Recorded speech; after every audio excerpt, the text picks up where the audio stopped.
कक्षा 9 की इतिहास की दुनिया की अध्याय 4 जो कि विश्व युद्धों की इतिहास से संबंधित यह अध्याय है। इसके प्रश्नों को और हम इनके उत्तर को व्याख्यात्मक रूप से समझने का प्रयास करेंगे।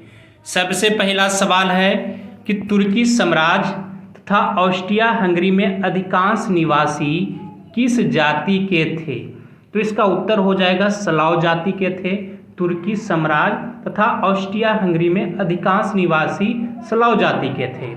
उसके बाद हम लोग देखते हैं दूसरे नंबर पे, तो इसमें कहा गया है कि 1913 से 14 ईस्वी में अस्थाई सेना कितनी थी? तो फ्रांस के पास लगभग 8 लाख सेना थी अस्थाई सेना, जर्मनी के पास 7,60,000 सेना थी और रूस के पास 15 लाख सेना थी। इतना याद रखना है। उसके बाद प्रश्न है कि जर्मनी ने इम्प्रेटर नामक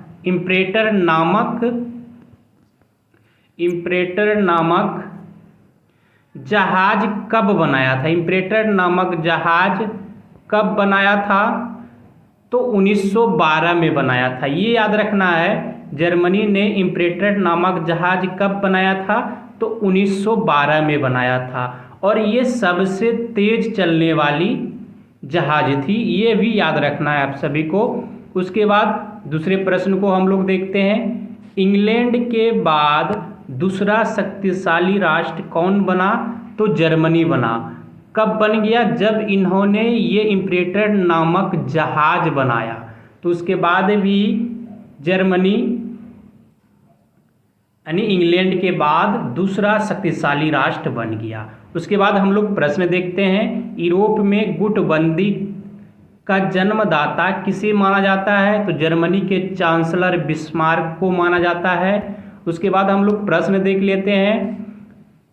1882 ईस्वी में एक त्रिगुट यानी ट्रिपल अलायंस बना। इसमें कौन कौन देश शामिल हुए? तो जर्मनी, ऑस्ट्रिया हंगरी और इटली देश इसमें शामिल हुए। ये याद रखना है। और इसी के विरोध में 1907 में बनी त्रिदेशीय संधि जो कि ट्रिपल एतांत था। इसमें कौन कौन देश शामिल हुए? तो इसमें फ्रांस, रूस और ब्रिटेन शामिल हुए। उसके बाद हम लोग प्रश्न देखते हैं। ऑस्ट्रिया ने तुर्की पर अपना अधिकार कब किया? तो 1904 ईस्वी में इन्होंने अधिकार कर लिया ऑस्ट्रिया ने तुर्की पर। तो ऑस्ट्रिया के राजकुमार आर्क ड्यूक फर्डिनेंड की हत्या कब की गई? तो 28 जून 1914 ईस्वी को। अगर पूछ दे कहाँ किया गया, तो बोस्निया की राजधानी साराजेवो में। इतना याद रखना है। प्रथम विश्व युद्ध की शुरुआत का मुख्य कारण यही था। और प्रथम विश्व युद्ध शुरुआत कब हो गया? तो 28 जुलाई 1914 ईस्वी को। इतना याद रखना है। और उसके बाद हम लोग एक महत्वपूर्ण पॉइंट को देख लेते हैं। 1 अगस्त 1914 को रूस और 3 अगस्त 1914 को फ्रांस के खिलाफ ऑस्ट्रेलिया ने युद्ध की घोषणा कर दी थी। रूस की क्रांति कब हुई थी? तो 1917 ईस्वी में रूस की क्रांति हुई थी। और उसके बाद प्रश्न है, रूस और जर्मनी की शांति संधि कब हुई थी? तो मार्च 1918 को हुई थी। ये याद रखना है। उसके बाद हम लोग प्रश्न देख लेते हैं कि अमेरिका ने जर्मनी के विरुद्ध युद्ध की घोषणा कब कर दी? तो 6 अप्रैल 1917 ईस्वी को अमेरिका ने जर्मनी के विरुद्ध युद्ध की घोषणा कर दी। उसके बाद प्रश्न है, ब्रिटेन, फ्रांस और अमेरिका ने संयुक्त सैनिक अभियान कब आरंभ किया? जुलाई 1918 ईस्वी को। ब्रिटेन, फ्रांस और अमेरिका ने संयुक्त सैनिक अभियान कब आरंभ किया? तो जुलाई 1918 ईस्वी को। ऑस्ट्रिया तथा हंगरी के सम्राट ने आत्मसमर्पण कब कर दिया? तो 3 नवंबर 1918 ईस्वी को। प्रथम विश्व युद्ध कब समाप्त हुआ? तो 11 नवंबर 1918 ईस्वी को। वर्साई की संधि कब हुई थी? तो 28 जून 1919 ईस्वी को। वर्साई की संधि कब हुई?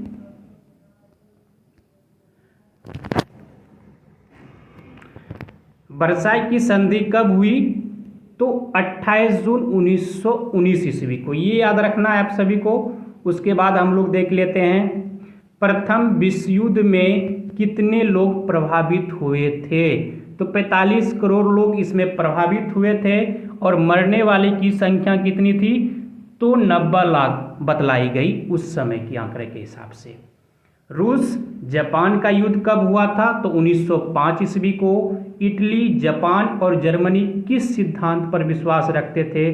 तो फासिज्म सिद्धांत पे। याद रखना है, इटली, जर्मनी और जापान किस सिद्धांत पर विश्वास रखते थे? तो फासिज्म सिद्धांत पे।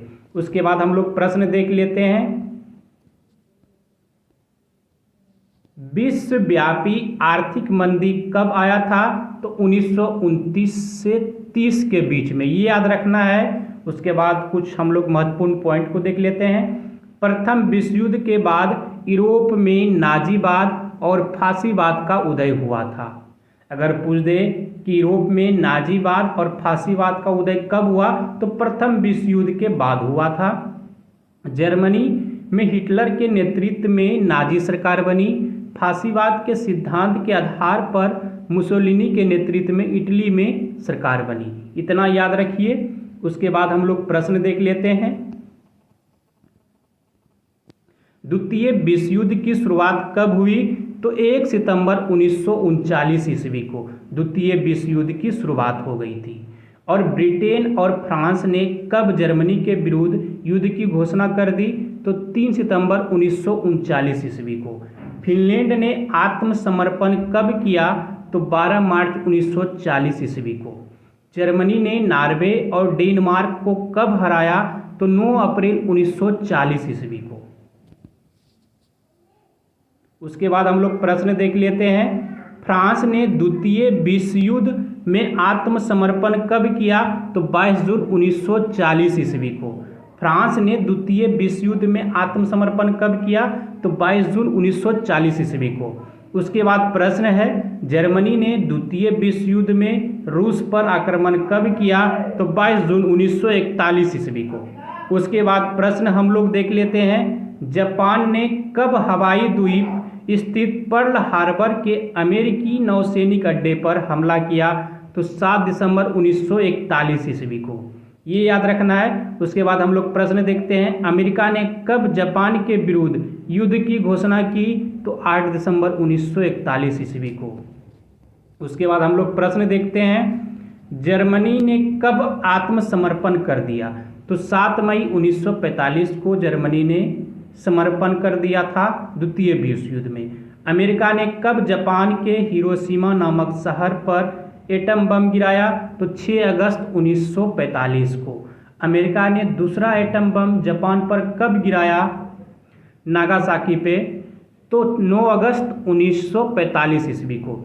इतना याद रखिए। उसके बाद प्रश्न है कि द्वितीय विश्व युद्ध की समाप्ति कब हुई? तो 2 सितंबर 1945 को द्वितीय विश्व युद्ध की समाप्ति हो गई। उसके बाद प्रश्न है, द्वितीय विश्व युद्ध की कुल लागत कितनी थी? तो 13 खरब 84 अरब 90 करोड़ डॉलर। इतना याद रखना है। परमाणु बम का पहला परीक्षण कब किया गया? तो जुलाई 1945 को। अगर पूछ दे कि परमाणु बम का प्रथम परीक्षण कब किया गया? तो जुलाई 1945 को। आप सभी को धन्यवाद। जय हिंद। अगर मेरा ये वीडियो अच्छा लगा हो तो लाइक कीजिएगा और अपने दोस्तों में से शेयर कर दीजिएगा।